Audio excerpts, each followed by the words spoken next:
Banking plus ঘর্ষণ, একটা গাড়ি একটা আহত তলের সাথে থিটা ডিগ্রি কোণে উপরের দিকে উঠতেছে। সো সরি, এটা রাস্তাটা এরকম বাঁক।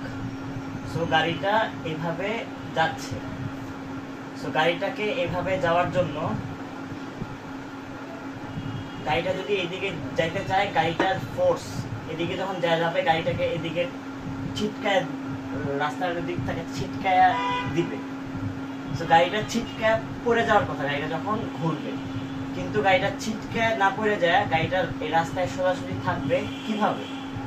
এক্ষেত্রে তাকে সাহায্য করবে দুইটা জিনিস, একটা হচ্ছে ব্যাংকিং আর একটা হচ্ছে ঘর্ষণ। এই যে যদি সে ব্রিজটাকে একটু বাঁকায় দেওয়া হয় থিটা ডিগ্রি কোণে, এবং সেই রাস্তায় যদি ঘর্ষণ দেওয়া হয়, তখন সে এদিকে একটা ফোর্স সে পাবে। এখন আমরা সেই ফোর্সটা নিয়ে হিসাব করবো। সেই ফোর্সটা হচ্ছে কেন্দ্রমুখী বল। সো সেই ফোর্সটা হচ্ছে কেন্দ্রমুখী বল। তো এই গাড়িটা এখন এই রাস্তার দিকে যাচ্ছে। তো এই গাড়িটার ঠিক উপর বরাবর যাচ্ছে হচ্ছে রিঅ্যাকশন ফোর্স আর,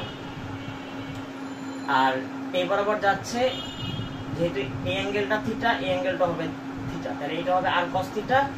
আর এই যে তার যে সেন্টারের দিক, যে তার সেই যেই ফোর্সটা তাকে দিবে, সেই ফোর্সটা হচ্ছে এইদিকে আর সাইন থিটা, একটা অংশ আর সাইন থিটা। আর এই রাস্তাটা যেহেতু এই রাস্তা বরাবর এদিক সে যাচ্ছে, তাই ঠিক এটার উল্টা দিকে তাকে দিবে তার ঘর্ষণ বল। ঘর্ষণ সময় সমান ও বিপরীত দিকে কাজ করে চলার পথে।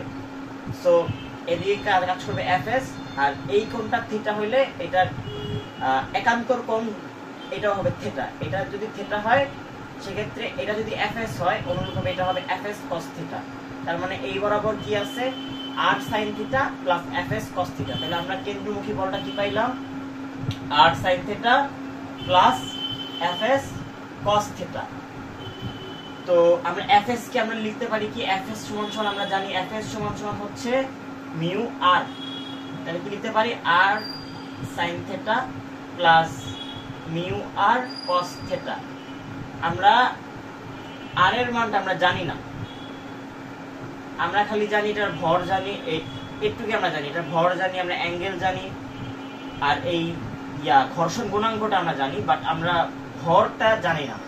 তো সেই ভর, সরি, আমরা জানি না, আমরা আর জানি না, ভর আমরা জানি, আর অভিকর্ষ ত্বরণ তো আমরা জানি। সেক্ষেত্রে আমাদের লাগবে আর। এখানে দেখা যাচ্ছে আর এর একটা সমীকরণ এখানে তৈরি হয়ে আছে, যে উপরের দিক যাচ্ছে আর কস থিটা, আর নিচে যাচ্ছে mg plus fs sin theta. তার মানে এটা সমান, আমরা যদি লিখি আর cos থিটা সমান সমান mg fs sin থিটা, সেক্ষেত্রে আমরা এখান থেকে আর সমান সমান কি পেয়ে যাব, mg প্লাস fs, না সরি, এখানে fs টা আমাদেরকে আগে ফাইন্ড আউট করতে হবে।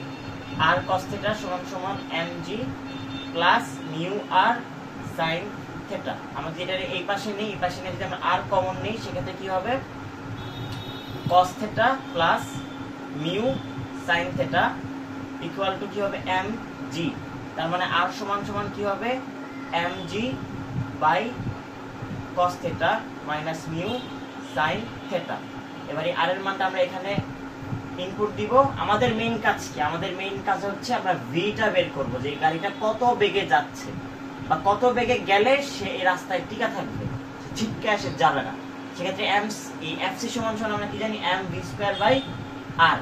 আর এই পাশে আমরা কি পাচ্ছি, আচ্ছা এই আর হচ্ছে ব্যাসার্ধের আর, আর এখানে আমরা কি পাচ্ছি, আর সমান সমান এখানে আমরা পাচ্ছি হচ্ছে mg, আমরা যদি আরটা কমন নিয়ে নেই, সেক্ষেত্রে mg cos theta minus mu sin theta, আর এখানে কি থাকবে, sin theta plus mu cos theta. তো এবার আমরা আর এর পাশে দিয়ে দিব, আর m দেখো কাটাকাটি চলে যাচ্ছে, m কাটাকাটি চলে যাচ্ছে। তার মানে v সমান কি লেখা যায়, v সমান সমান লেখা যায় root over g cos theta minus mu sin theta, আর এখানে লেখা যায় sin theta plus mu cos theta. আর এক্ষেত্রে এখানে একটা গুণ হয়ে যাবে, এক্ষেত্রে আরটা যদি আমরা এই পাশে নিই, আরটা গুণ হয়ে যাবে, এটা হচ্ছে জি। তার মানে এটাই হচ্ছে বেগের সমীকরণ।